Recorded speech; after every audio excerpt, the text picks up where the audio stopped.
ആലപ്പുഴ വിദ്വേഷ മുദ്രാവാക്യം വിളിയുമായി ബന്ധപ്പെട്ട വിഷയത്തിൽ ഒന്നാം പ്രതി മുഖ്യമന്ത്രി പിണറായി വിജയനാണെന്ന് രാഷ്ട്രീയ നിരീക്ഷകനായ അഡ്വക്കേറ്റ് എസ് ജയശങ്കർ. ആലപ്പുഴ പ്രകടനത്തിന് വേണ്ട തയ്യാറെടുപ്പുകളെക്കുറിച്ചും മുദ്രാവാക്യത്തെക്കുറിച്ചും ആഭ്യന്തര വകുപ്പിനും മുഖ്യമന്ത്രിക്കും അറിവുണ്ടെന്നും ജയശങ്കർ ഷെക്കീന ന്യൂസിന്റെ ബിഗ് ഡിബേറ്റിൽ വെളിപ്പെടുത്തി.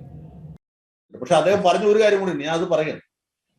ഇവരുടെ തയ്യാറെടുപ്പ്, ഈ വലിയ മാർച്ച് നടത്തണമെങ്കിൽ തയ്യാറെടുപ്പ് വേണ്ടി, വെറുതെ ഒരാൾ ഓലക്കാൽ ശീലക്കാൽ എന്ന് പറഞ്ഞ് മാർച്ച് ചെയ്യാൻ പറ്റില്ലല്ലോ. അപ്പൊ അതിന് മാർച്ച് പാസ്റ്റിന് വേണ്ട തയ്യാറെടുപ്പ് നടന്ന അദ്ദേഹത്തിന്റെ സ്ഥലത്താണ്. ഞാൻ നേരത്തെ പറഞ്ഞല്ലോ, ഇത് കുറച്ച് തീവ്രവാദികൾക്ക് വളക്കൂറുള്ള ഒരു സ്ഥലമാണ്. അവിടെ വെച്ചാണ് ഈ തയ്യാറെടുപ്പ് നടന്നത്. അത് ആഴ്ചകളായി നടന്നുകൊണ്ടിരിക്കുകയായിരുന്നു. ഈ മുദ്രാവാക്യങ്ങളൊക്കെ അവിടെ പാടി പഠിപ്പിച്ചതാണ്, അവിടെ പാടി പരിശീലിച്ചതാണ് അദ്ദേഹം പറഞ്ഞു. അതുകൂടാതെ അദ്ദേഹം ഒരു കാര്യം പറഞ്ഞു, ഏറ്റവും അധികം വാഹനങ്ങൾ ആലപ്പുഴയ്ക്ക് പോയത് ഞങ്ങളുടെ നാട്ടിൽ. എത്ര വണ്ടികളാണ് പോയതെന്നറിയാം.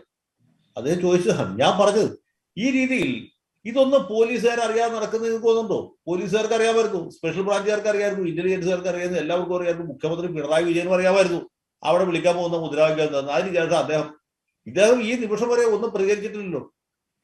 അദ്ദേഹത്തിന് എന്ത് സംഭവിച്ചു? അദ്ദേഹത്തിന് സംസാരശേഷി നഷ്ടപ്പെട്ടു. കേരള മുഖ്യമന്ത്രിയല്ല, അദ്ദേഹത്തിന് ഉത്തരവാദിത്വമില്ലേ?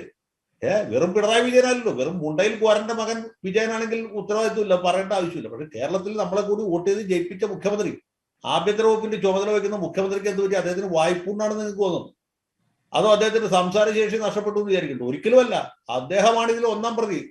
പോപ്പുലർ ഫ്രണ്ടിനും ആലപ്പുഴ കളക്ടർക്കും അത് കഴിഞ്ഞിട്ട് സ്ഥാനമുള്ളൂ. അദ്ദേഹം അറിഞ്ഞുകൊണ്ടാണ് ഇത് മുഴുവൻ നടന്നത്. സ്പെഷ്യൽ ബ്രാഞ്ചുകാർ, ഇന്റലിജൻസുകാർ ഈ കാര്യം നേരത്തെ റിപ്പോർട്ട് ചെയ്തിട്ടുണ്ട്. കേരള മുഖ്യമന്ത്രിയാണ് ഇതിൽ ഒന്നാം പ്രതി. ഇതുകൊണ്ട് എന്ത് ദോഷം വന്നാലും അതിന്റെ ഉത്തരവാദിത്തം ഞാൻ തയ്യാറാണ്.